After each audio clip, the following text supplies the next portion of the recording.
Hello everyone, welcome back to our channel. Hope you have a wonderful day. It's been a while, so we're going to do an update on how we're going, how we're tracking, and what is going on in our, in our life. Yes. So it's been rather interesting months. You want to get start with you first, or you want me to go? You go first. Okay, so in terms of ETFs, or in our financial journey to become financial free in a sense, we decided to do a lot more on ETF that pay dividends. Yes. Because as much as I love capital growth doesn't pay the bills, because you kind of need to sell the your ETF in order to get that. Realize the profit for it, and then on top of it you'll pay tax on top of that. So there's a lot of admin involved, whereas dividends, it's I think anyway, from what I see, it's a lot more easier, where you know for sure every year or every quarter or every month it would pay out a certain dollar figure.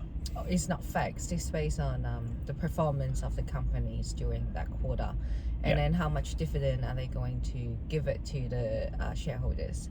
So we just based on historical data, average it will be like 4-5% a year for dividend based on the capital you have invested in.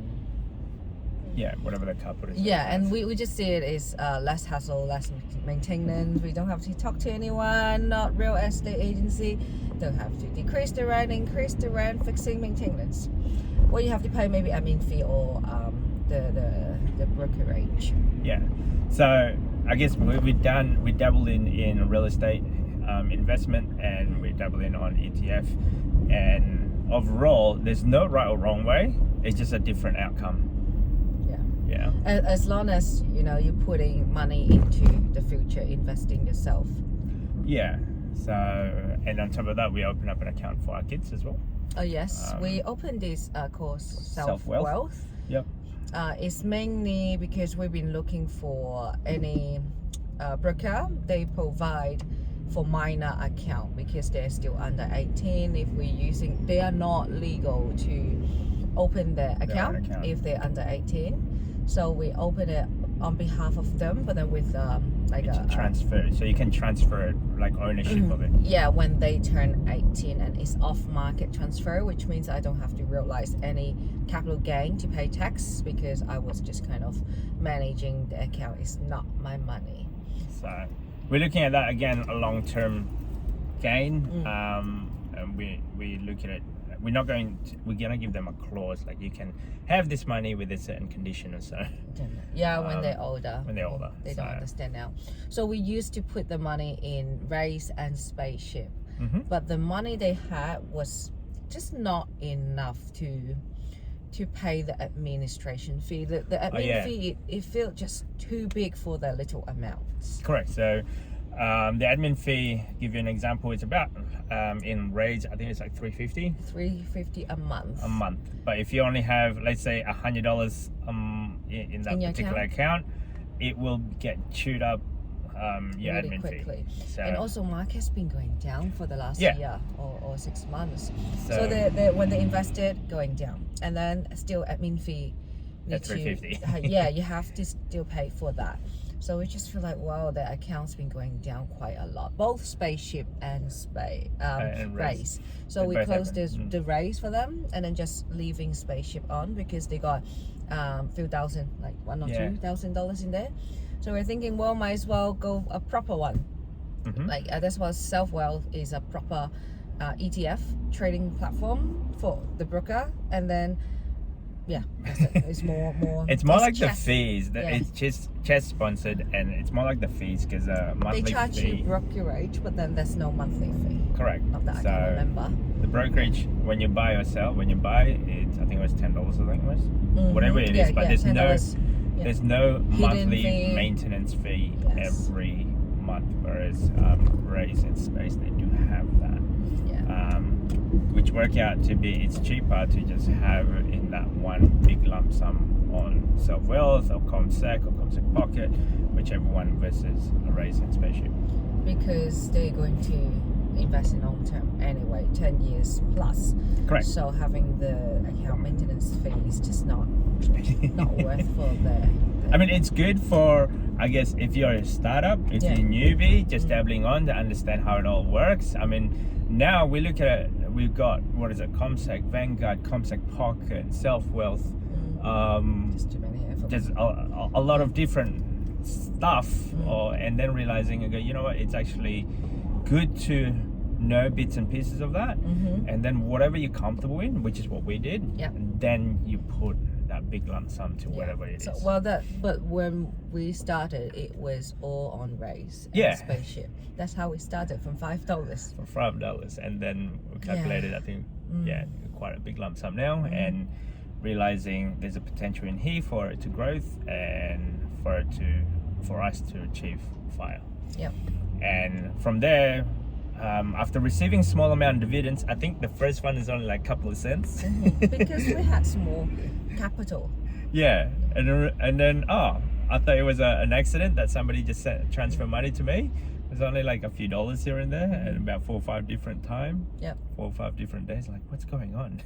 And then I did not know it was actually a dividends payout. You didn't say it in the statement? Well, on that particular moment, it was just somebody transferred this amount. Like, it didn't say what it was until the next business day or so, but I didn't check the next business day. Okay.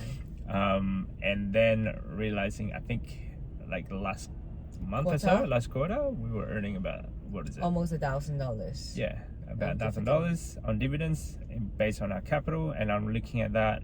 Well, all we got to do is just pump some more in order for us to get, let's say, $50,000, which is just about $1,000 a week. Yes. That's our game plan. Yes, because we did the tax return for the property we paid off.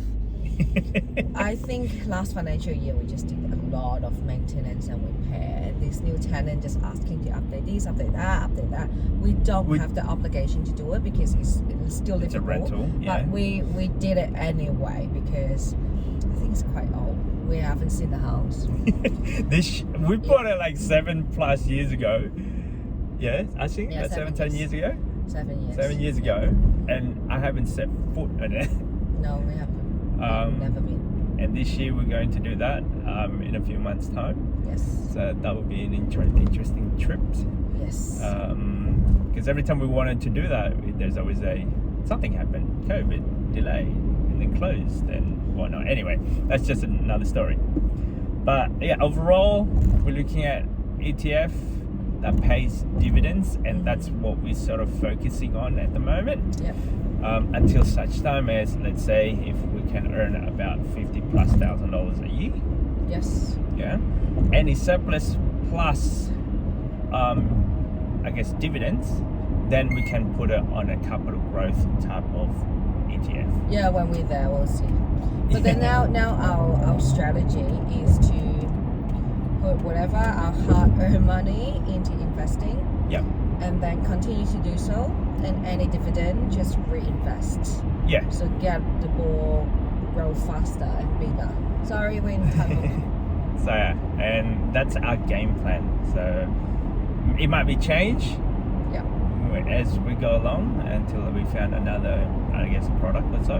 But we'll let you know. I hope not that. But overall, like in our just normal CommSec Pocket alone, we invested the whole entire 7 platform because I didn't know which one to use. And then works out to be one of them pays dividends. I'm like, oh, interesting. And then from there, I search for which one that have more dividends. To spread our risk, we found an extra, how many was it, 7? Oh, a lot, I don't know. That's quite a lot. So about 7+ dividends payout. Some of them monthly, some of them quarterly, some of them yearly or half yearly. So I think for our account, it's more like a trial in it. We just do anything. So then from that on, we just started our kids account maybe 2 weeks ago, right? In Self-Wealth. And then, so for me, I like simpler. Simplicity. So we put the money, 50% in growth, long-term growth. I think we put it in S&P ETF. I forgot which one was it, iShare maybe. And then the other one is the Vanguard Australian High Yield, so 50% on it. Lucky kids, 2 weeks been going up. The share market been going back up. So our money is a trial and error, and our kids is sort of like the perfect version based on our knowledge. But I think for ideally is you split it in four different 25% each, like high international, big cap, the cap, large cap, international small cap, and then dividend. Yep. And then maybe emerging market or like sustainable, something like that. But for kids one, I'll start from two because too many is just can't manage it. We can manage it, but just too many. Yeah, we don't want items. Yeah, so that's our update in a sense. So far, so, hope you guys enjoy this channel. Don't forget to subscribe, comment. See you next time. Bye. Bye.